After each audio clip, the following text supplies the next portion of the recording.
කී පාරක් කිව්වද කසන්න එපා කියලා? ඉන්ෆෙක්ට් එයි. මුළු පවුලම ඇවිල්ලා මෙතන. කී පාරක් කියන්නද?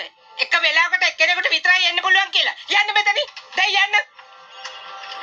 අහන්නෙම නෑ. ලීඩර් රෙජිස්ටර් කරන්නේ කොහොමද?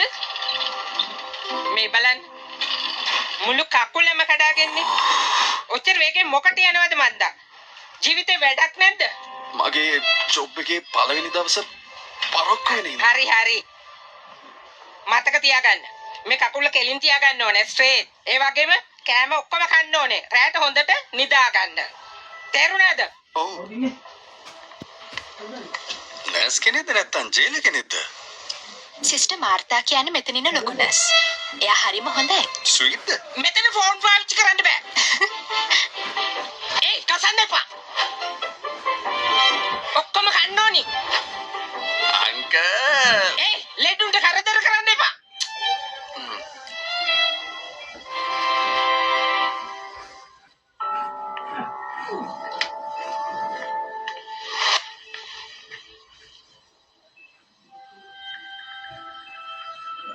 අම්මට කතා කරලා එන්න කියන්නේ නැත්තේ ඇයි? හෙට එන්න කියන්න. මට කියන්න බෑ. අම්මා වෙන නගරක තනියම ඉන්නේ. එයා දැනගත්තොත් මට මෙහෙම වෙලා කියලා. හරි. නිදා ගන්න. පොඩි කාලේ මම ලෙඩ වුණාම අම්මගේ අතින්ම හදපු ස්පෙෂල් කිච්ඩි එකක් කවනවා. අම්මා අතින් හදපු කිච්ඩි එක බෙහෙත් වගේ වැඩ කරනවා. හරි දැන් නිදා ගන්නකෝ.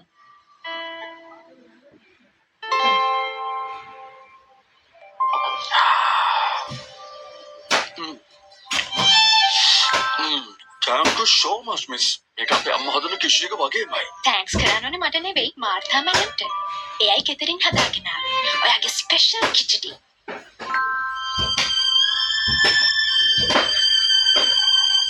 ඒත් ඇයි මාර්තා මැඩම් මෙච්චර සැර දාන්නේ?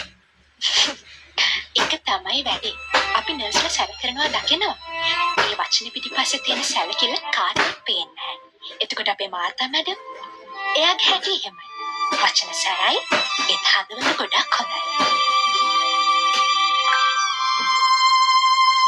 ඔක්කොම කන්න ඕනේ.